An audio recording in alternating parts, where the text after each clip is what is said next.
Once we hit 215,000 tests, which we think we will later this week, that'll be one test result for every 100 Floridians, and that is a pretty good ratio. South Korea was viewed as leading the way on testing, and they had reached one of every 200 individuals. So we're going to continue those efforts. Yesterday, we announced that the 3 federal sites, Jacksonville, Orange County Convention Center, and Hard Rock Stadium in Miami-Dade, would continue in operation for drive-through testing. The feds had agreed to source it through yesterday. We believe it's important to keep it going. We are going to continue to receive support from the federal government, which we appreciate. But what we're doing differently is, instead of capping how many people could go through, because they were only doing 250 a day in Orlando, for example, because of the federal testing contract, we're using Florida's relationship with Quest and with LabCorp. We're going to expand the number of people who can go through, but also the criteria of people who can go through. We've typically focused on people that have coronavirus symptoms and who are 65 and older. Obviously, they're the highest risk group from this, so that makes sense. And then we would focus on first responders and healthcare workers. We are still obviously doing the first responders and the healthcare workers, any 65 and older with symptoms, of course, but we're expanding it beyond that so that if anyone out there has the coronavirus symptoms, things like a fever, a cough, shortness of breath, aches, you can come and get tested in these 3 drive-through sites. We think that that's important because we're trying to figure out how this is being spread by people who don't necessarily are at risk of being hospitalized for it. So that's going to be good. We're also going to go beyond that of just with people with symptoms and say, if you're somebody, even if you're not experiencing symptoms, but you've had close sustained contact with somebody who has recently tested positive for coronavirus, you can then come through and get tested as well. There's a whole debate about who is an asymptomatic carrier, how those individuals may be spreading the disease. And so we think that having folks who've had close repeated contact with someone who's tested positive, even if they've not developed any major symptoms, that giving them the opportunity to get tested makes sense. We've ordered the Florida Department of Health the FDA-approved serology test, which will test to see who has antibodies. We don't know how many people that would be, what percentage. There's studies going on right now. There have been some studies in Europe that suggest the number of people who have the antibodies far exceed the number of people who've actually tested positive for coronavirus in those countries. Stanford University is doing a study. I think they're going to have results coming up this week about how that has the antibodies in Northern California. So we think having the serology test, having access to that, will be really important, because there may be people who had an illness in February, March, didn't go to the doctor for it, and maybe they think, hey, maybe I had it, you do it, and then you can also spot check and see a representative sample, how many people in our society have the antibodies. That is FDA approved, and there's a number of these tests out there. The problem is some of the tests don't distinguish between different coronaviruses. I mean, the common cold is caused by a strain of coronavirus. So the FDA approved test specifically looks at the antibodies for COVID-19, which is obviously what we're concerned about. So that has been ordered. It is manufactured in China. What else is new? Hopefully we'll be changing that as a country very soon. And so we're trying to get that to be delivered here as soon as possible. But beyond that, we have the National Guard and some of these strike teams doing the spot checking and surveillance testing at nursing homes. So the Guard has tested a number of folks down in South Florida affiliated with nursing homes. Our partnership with UF Shands involves doing some spot testing in these facilities, both with staff and with residents. We want to continue to do that, given that's the most high-risk population. And so I really appreciate the Guard getting that going. I appreciate UF Shands getting it going as well. I think that that's going to be really, really important. We have a number of the rapid tests that I've been mentioning. A lot of the hospitals now have it. Other hospitals, we helped get, and they helped get by themselves in some cases, the Cepheid test, which is a 45-minute test, which is still rapid compared to waiting 48 hours for LabCorp or Quest. And then you have the Abbott Labs test, which is a 5-minute result. So those are being out. I'd say the machines, we're going to send some of the machines the state of Florida has to some hospitals who don't have it. You do need the cartridges, and so those are being sent on a rolling basis. So hospital systems are getting, I think, about 1,900 a week from Abbott Labs, and they're going to continue to do it. Unfortunately, Florida, we were only given a relatively small number of cartridges right now, so we want to continue to get that. Each one is an individual test that can be done in 5 minutes. So that's a really, really important thing. So those are going to be distributed throughout the state of Florida, and we obviously will use some for the Department of Health as well, particularly for some of the high-risk areas. Travel update, we've screened 17,638 travelers by both air and car from high-risk areas like New York City and New Orleans. I want to thank everyone that's been involved with that. And in terms of the hospitals and the hospitalizations, we're looking at statewide 43% availability throughout the state of Florida, Miami-Dade 42%, Broward 41%, Palm Beach 46%, Hillsborough 38%, Orange 43%, and Duval 43%.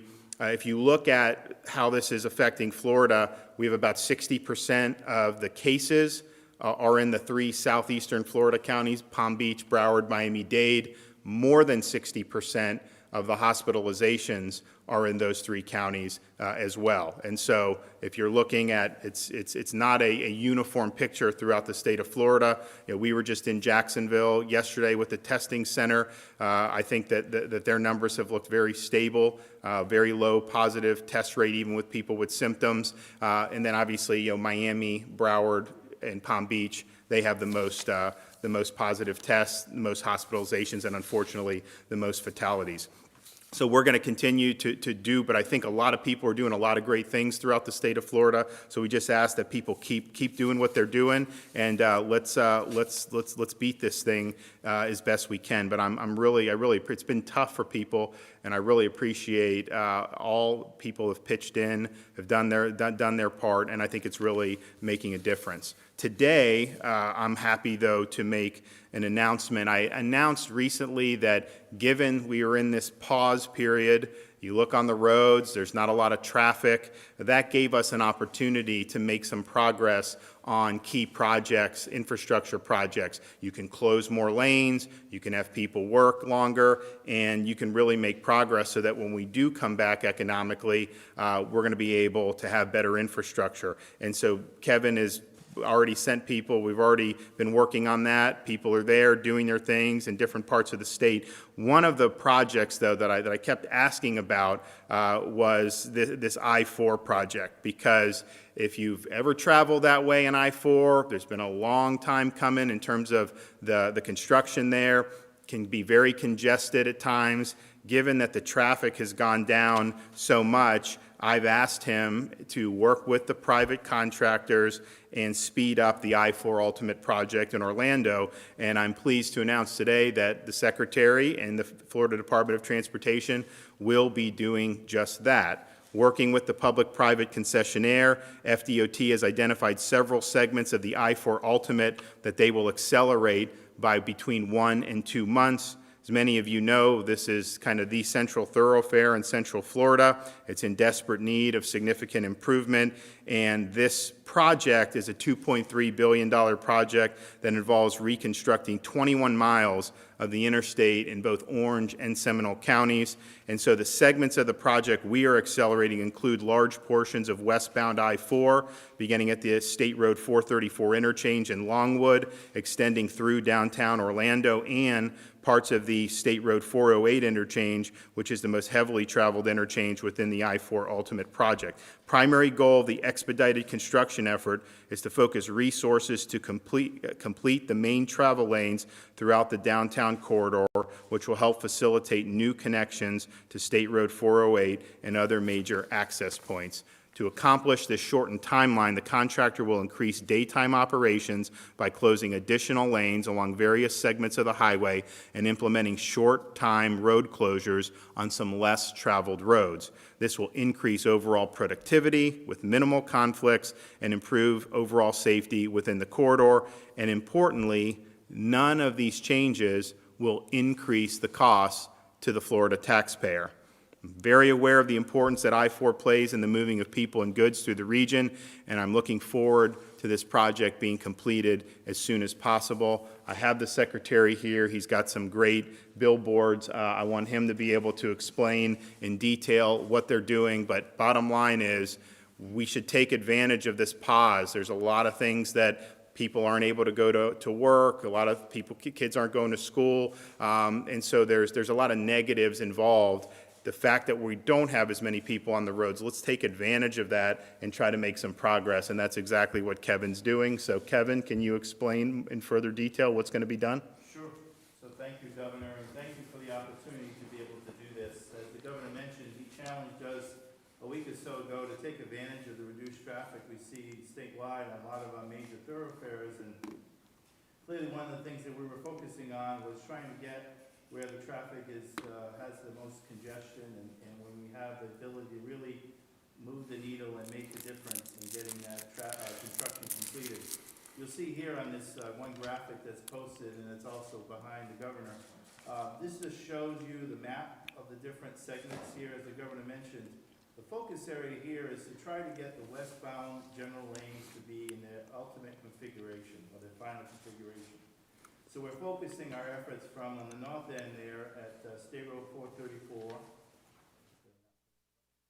Didn't press the button, sorry. That's okay. That sounds a lot better, Helen, thank you. So again, we're focusing on trying to relieve construction and trying to relieve the, move the construction forward, while at the same time trying to get this work completed and advance opportunity. So we're starting here with the piece from 434. We're going to be moving the lanes over, as shown in the graphic that's actually right behind me. One of the things that we're looking to do is move the traffic over. So as we go to the next slide. Okay. So the goal here is to try to move the lanes into their ultimate westbound configuration. So in this graphic here, you can see in green, that is where the ultimate lanes are going to be for I-4, the westbound lanes heading towards Tampa. Why do we want to focus on that? Because the biggest thing that we want to do is relieve the biggest bottleneck, as the Governor mentioned before, that we have in this corridor, and that is the piece over there at the 408 interchange. And so in order for us to be able to get there and get to the 408 interchange, what we need to do is move that traffic over to the ultimate configuration. So what we'll be doing here is focusing those movements over to those ultimate, so that these free flow ramps that can connect I-4 to the 408 here in downtown Orlando can then open. So the next slide.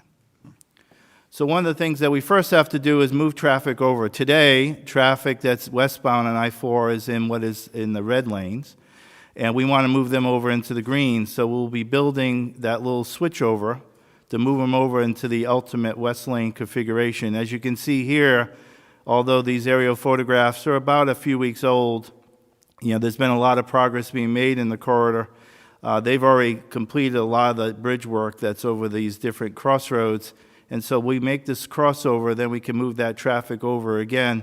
This is just north of the interchange, and so this will allow free flow connection then to those ramps that we mentioned earlier. Next slide. One of the other things that we're looking to do is take advantage of even the traffic on some of the crossroads. This is State Road 50. Many of you are very familiar if you've been down in Orlando, just north of downtown. Again, not only are we seeing reduced traffic on the interstate, but we're seeing reduced traffic on a lot of other state roads. In the past, as we have done some improvements, like, for example, the City of Orlando put in that pedestrian bridge you see to the right where that number 50 actually is placed on this map. They actually put in a lane closure that worked quite well. They closed down State Road 50 and diverted traffic down Huey and Orange Avenue to get people down to where they need to go. We'll be using that same proven detour route to close this segment on the weekends, and only on the weekends, of State Road 50, so that that bridge you see there, it will be complete. And again, this helps the contractor get the work done quickly. He doesn't have to worry about when he's pouring concrete on the bridge deck, working with any of the traffic below hand, and again, it speeds up the overall construction project. In many cases, even to put in the beams and so on, when an activity could be done in 2 days, which would actually take more than like 9 days. So they save time by getting this done and moving the traffic around. Next. One of the things that I mentioned earlier too is, starting up at 434 on the north end, this is in Longwood. So we want to move the traffic so we can get it over into its ultimate configuration, which is on the left side of this page. So we're going to temporarily close the on-ramp from 434 onto westbound I-4 and direct traffic down Douglas Avenue, and they can then get on the interstate just a mile or so down the road at 436. Again, the traffic on Douglas and on 434 and others are low enough that it shouldn't be a problem to be able to do this. We're going to continue to monitor the traffic on all these different corridors to make sure that we don't have any issues, but we're very confident by doing this, then get the contractor working in this area without any conflict. What would the volume of traffic on like I-4, like today compared to 2 months ago? In each, well over 100,000 cars a day. So that's what we usually deal with, 100, 120,000, depending on the segment. And so now you're dealing with volumes that are probably 40,000. Yeah. So now they're able to get some of this work done. Okay, next slide. Oh, That it? That's it. And so ultimately what we're doing is we're adding lane closures, additional lane closures in the actual through lanes themselves, and these other different improvements to be able to get this work done and speed it up again from 1 to 2 months. Well, I want to thank the Secretary. When we entered this period, we saw the economic activity slow down dramatically. You could see the traffic slowing down dramatically on our roadways, and we were just thinking, how can we take advantage of this to help the people of Florida and the infrastructure, just given how difficult that can be. This gives us an opportunity to do more. So I think their plan is really thoughtful. I think it's going to make a big difference. And I know, talking with people in Central Florida, they want to see this I-4 Ultimate project completed as soon as possible. So this really gives us an ability to make significant headway over the next many weeks, which I think is a really good thing. So I want to thank Kevin and his team for their hard work, and I think that this is taking advantage of an opportunity, and I think we'll be better for it. With that, I can take a couple questions. Governor, on the Department of Health's website listing the number of new cases each day, today is the 7th day in a row that they've been below the April 3rd peak. Is that due to a testing anomaly, or is it a ray of hope, or a little of both? So one, I think if you look, there have been a lot of tests continue to be done. So obviously, if you all of a sudden saw a lot less cases, but there were a lot less tests, then you'd have to say, okay, well, but we've continued to test at a high rate, and so I think that that's a great thing.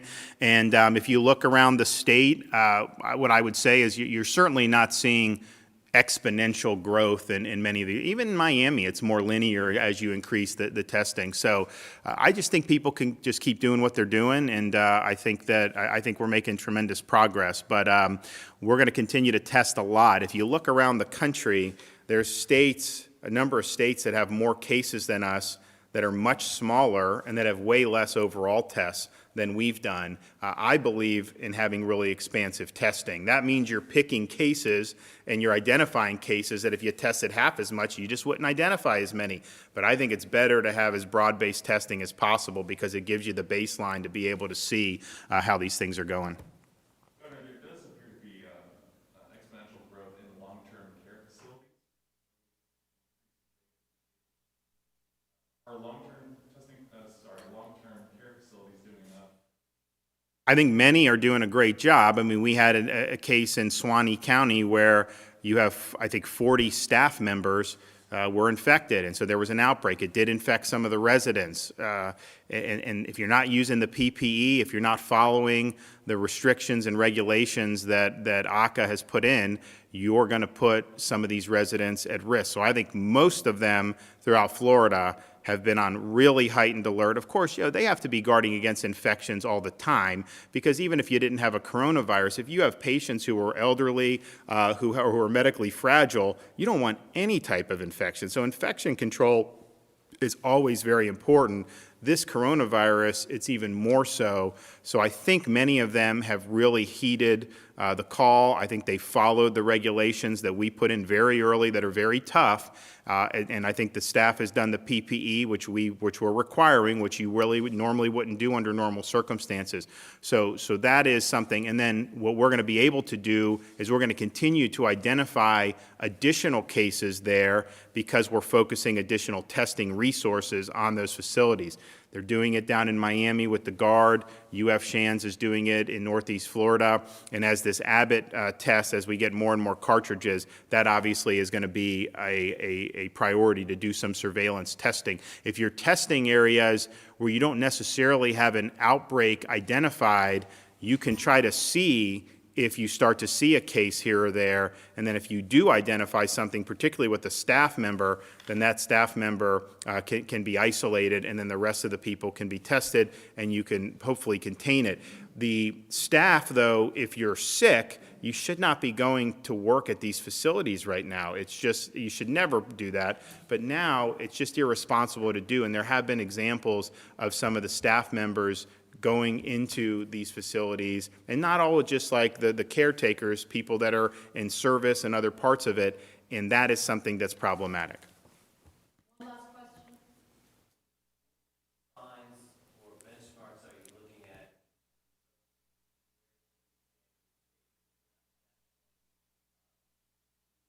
Considering moving in the other direction in terms of opening.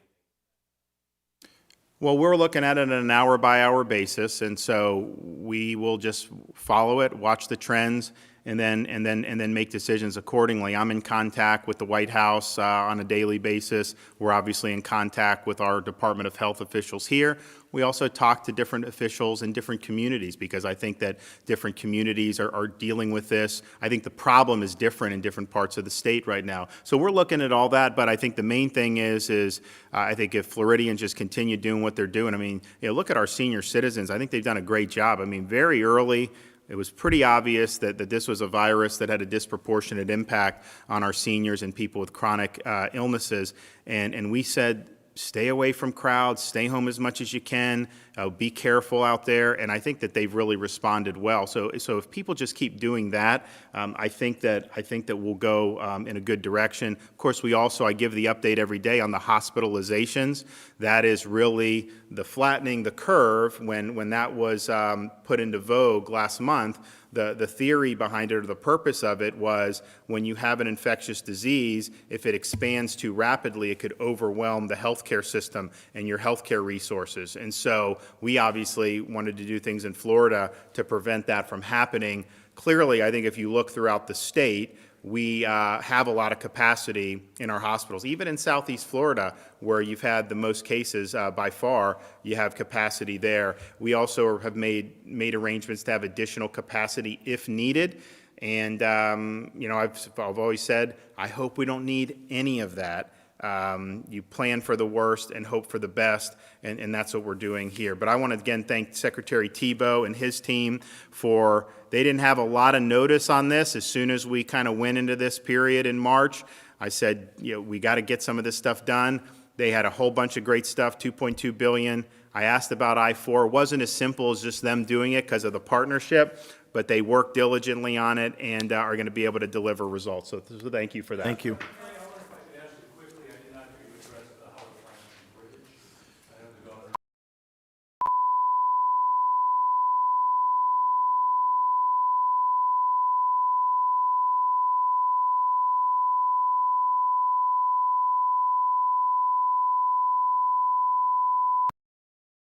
Bridge and put in a new one by at least a month. So by doing that, it gets that contractor and that team going quicker. No different than this assignment here, where we're trying to get things done so that when normalcy returns to everybody getting back to then normalcy can also happen as part of our roadways, and they can start to see some of those